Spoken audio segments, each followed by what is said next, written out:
concept of compromise is something that has escaped them.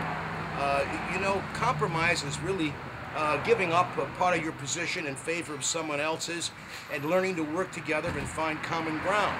Apparently, the last election in the state of Rhode Island, in the country, was very, very polarizing.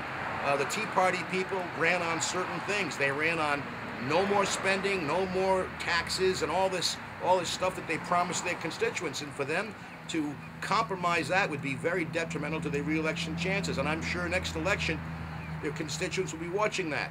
You know, I think back to the days of Tip O'Neill and Ronald Reagan and Everett Dirksen and people who were statesmen who could compromise, and they could make their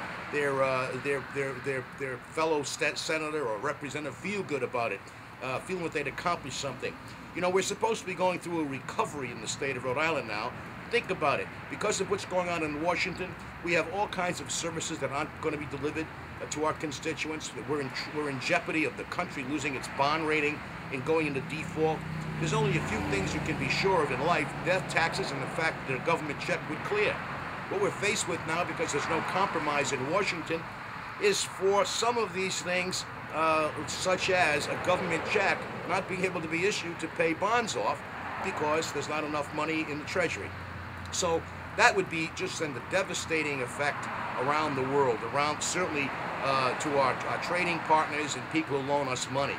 So compromise is something that really and truly ought to be looked at with a great deal of reverence in Washington, because if they don't compromise, they're going to ruin our country.